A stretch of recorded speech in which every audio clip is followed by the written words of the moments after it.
Now we all understand my bad corny math joke. Now that we all understand the corny math joke of the square root of -1 loving math, so I love math. Now we can actually do some work with these I values. For example, no. For example, the book loves to give you all this scary looking formulas for adding and subtracting values of I. Like Noah was saying earlier how he accidentally added the 2 plus the 4i and 2 minus 4i and he combined his like terms, like he combined them incorrectly. What I want you to do is to treat your values of I when you're adding or when you're subtracting. Treat them like a variable. Treat the value of I as you would a variable. So when you went to combine like terms, you couldn't combine a 3 with a -4x. It would be just 3 minus 4x. You would leave it like that. I want you to think of that the same way when we're dealing with adding and subtracting I. For example, when we write out complex numbers, they put them in what's called standard form. Standard form is written as a plus bi, where a and b are real numbers and I is imaginary. I'm not going to really so much rely upon the idea of the a's and b's in this what's called standard form. You will use that a lot more next year in pre-calc. They're actually doing that right now, just helping the student with it last hour. So what happens here is they write them in these standard forms. The complex number is written in this standard form. I get basically this following: 4 minus I plus 3 plus 2I.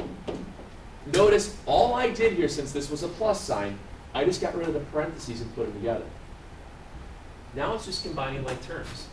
What's 4 plus 3? 11. What's -I plus 2I? And you always put your integer first. Always, when you're dealing with imaginary numbers, the integer leads. Okay? And then the I text. There's 11 million.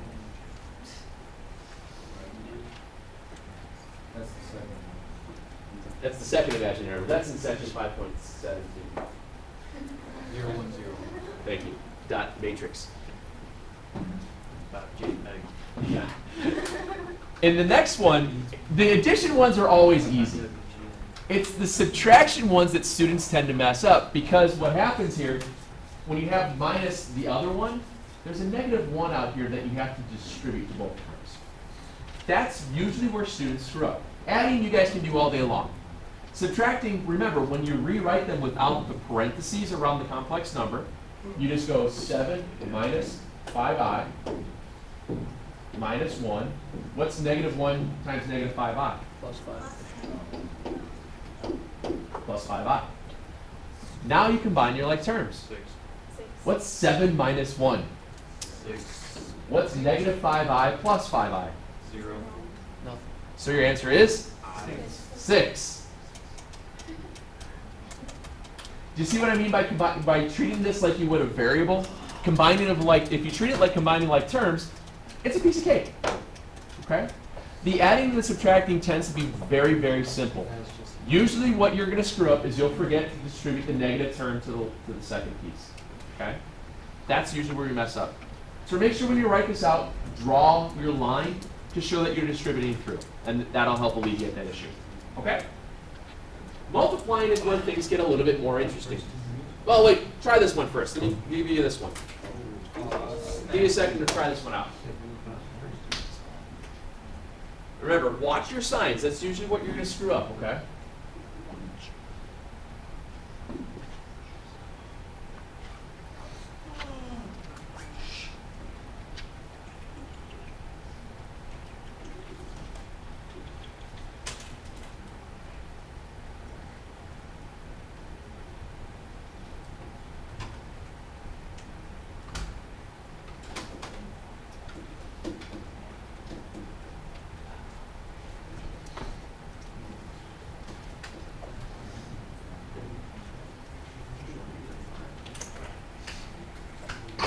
Bless you.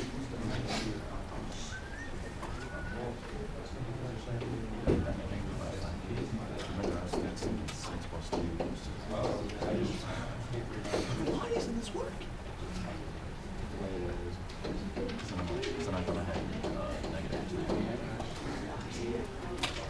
What's 6 plus 2? 8. What's 8 minus 8? Okay. What's negative 9 plus 4? I thought the 6 was like a prominent number, Oh, yeah? so I was just like, Yeah, sorry. That's all in there.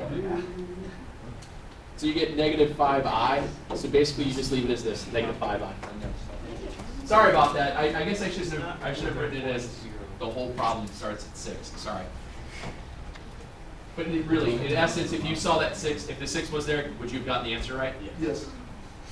Now, when it comes down to multiplying, what I want to remind you guys about is that when you're dealing with imaginary numbers, they're written as a complex number.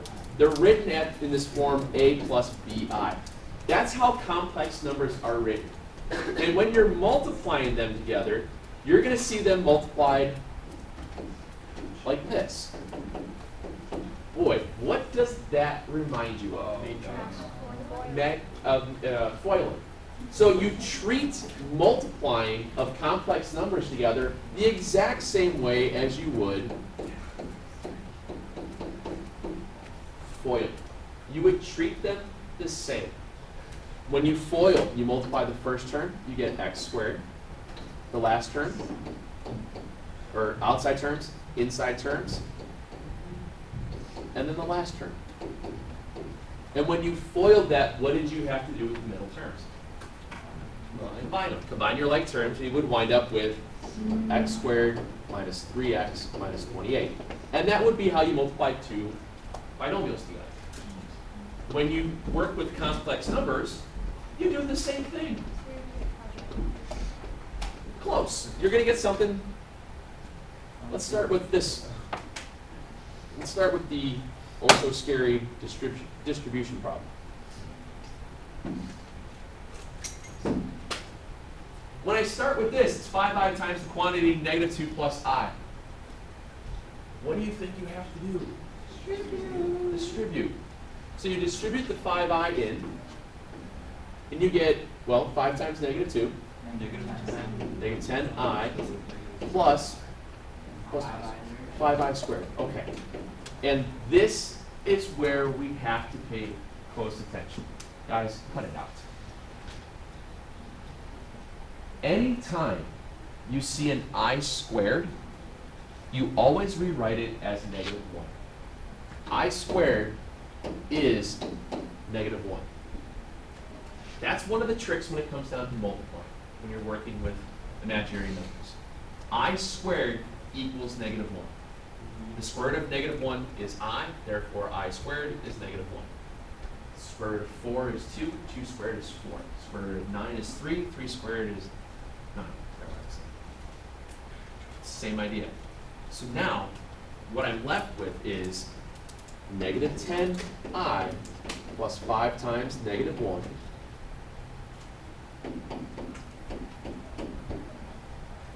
and then how do I rewrite that? Put the integer first. Always leave it with integer first. Okay? That's the biggest trick of this stuff.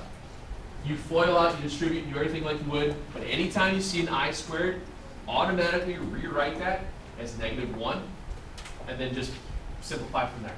Yes, sir? That was an easy question. Okay. Same idea when you're FOILing.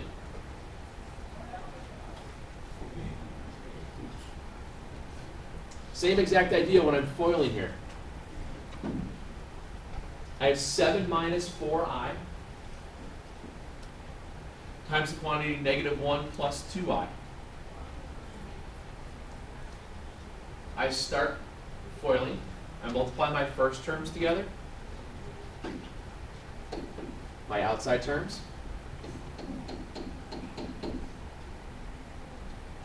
my inside terms, and my last terms.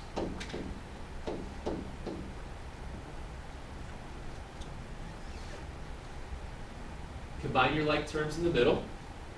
So I have negative 7 plus 18i. And then, what's that? Can that change to a positive? I'm about to show how it does that. Now it's negative 8 times negative 1, which is positive 8. So now this becomes negative 7 plus 18I plus 8, otherwise known as, how do I write this? 1 plus 18. Always put your integer first. Always put your integer first. Okay? I see it. I see it. Can you imagine counting imaginary numbers? That'd be awesome. Do I?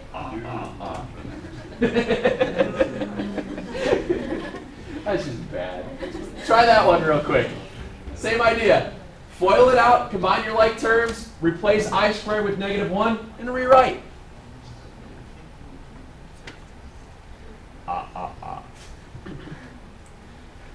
All the little things in life that make you laugh.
Do you guys notice a little pattern here? Notice how they're the same terms with opposite signs? 6 plus 3i, 6 minus 3i. When that happens, do you wind up with a middle term? No. So I want you to pay close attention to these because this is something we're going to use a lot today when we multiply by what's called a conjugate. You get 36 minus 3i squared, right? So it becomes 36 plus 3. You know, math is tough. I was seeing if you were paying attention. Yay! Now, negative 9 times negative 1 is what? So what do you get for an answer? 45. Good. But I liked how everybody said it in unison. So you guys all know how to multiply your 3's. Yay! Some people don't, like somebody I know. It happens to the best of us. I know. Now here's where things get kind of weird.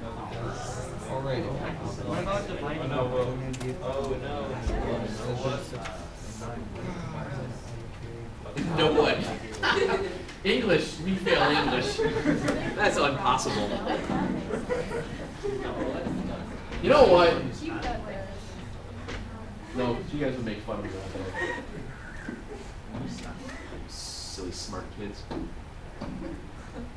I didn't see it ever happen.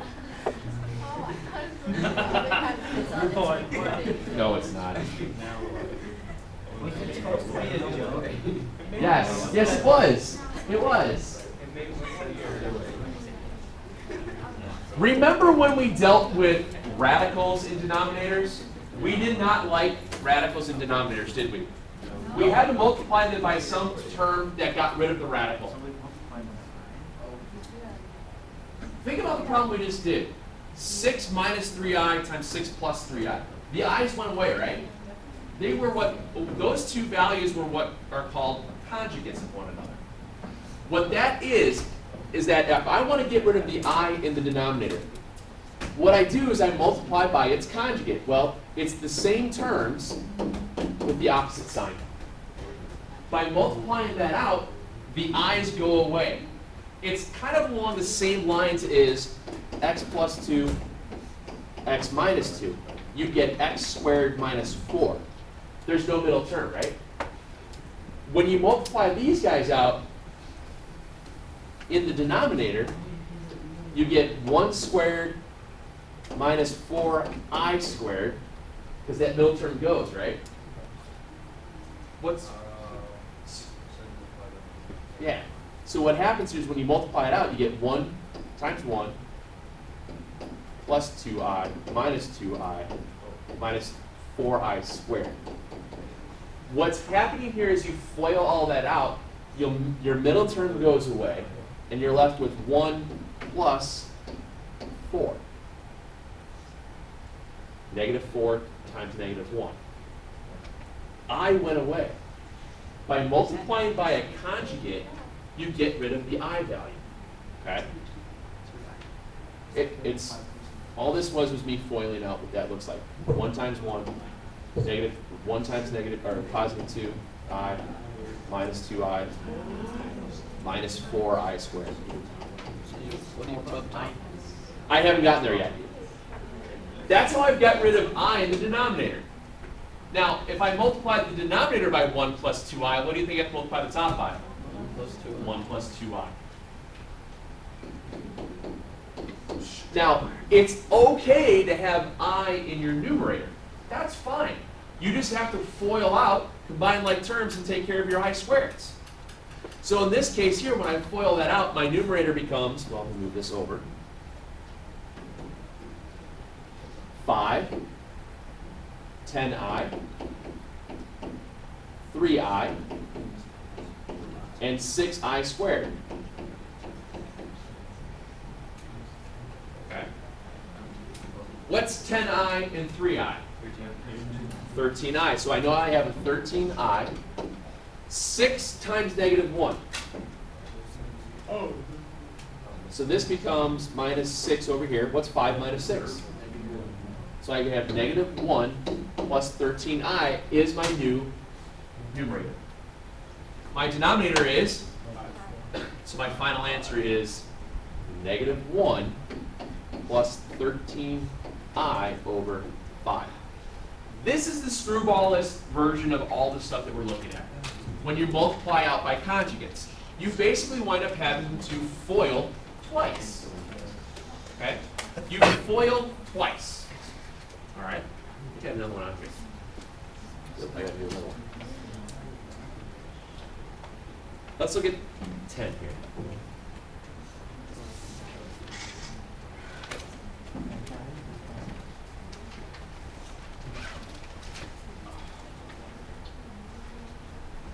Three minus 4i over 1 plus I. What's the conjugate of 1 plus I? Good. So I have to multiply top and bottom by 1 minus I.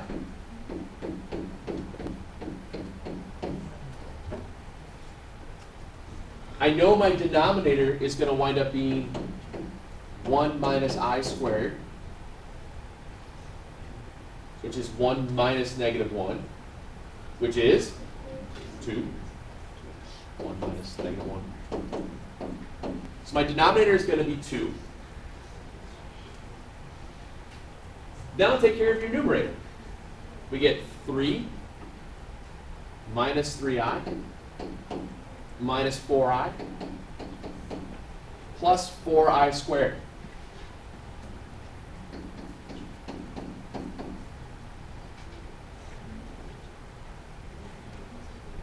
This is negative 7i. 3, is that going to be minus 4 or plus 4? Good. What's 3 minus 4? So there's my answer. Remember, when you're writing these out, anytime you get a negative, or excuse me, anytime you get an I squared, rewrite it as times negative 1. It's the easiest way to remember these types of problems. So when I get to here, I have 3 minus 7i plus 4 times negative 1. And then I can simplify it to here. Yes, sir? How do you know so quickly the denominator was going to be 2? What happens here is that I have 1 minus I, 1 plus I, so it's 1 minus I squared. So it's 1 minus negative 1. What's 1 plus 1? That's how I got that. Since I have an I squared, I know that's negative 1. And it was nothing more than 1 minus negative 1. Okay? The conjugates, that's a screwball as these things get. But do you see how it's a nice, easy pattern to follow through? With the quiz stuff tomorrow, don't forget, let me give you the problems for these then for tonight. I gave you odds again so you can double check your work. One thing I will tell you that the book does, when you do the division stuff, sometimes you might get an answer like that when you simplify out. What can you do to everything? You can divide stuff out by 2. The answers in the back of the book tend to simplify it out an extra step. So just pay close attention to it, okay? I probably won't be so crazy on you with the quiz on this stuff, but just try to get going on that one for now. When we talk about the quiz, remember 5-1, those were your 3 forms of graphing. As far as being able, you want to make sure that you can do the following. Find a vertex, find your axis of symmetry. Is it up like a cup? Is it down like a frown? Is that a maximum or a minimum?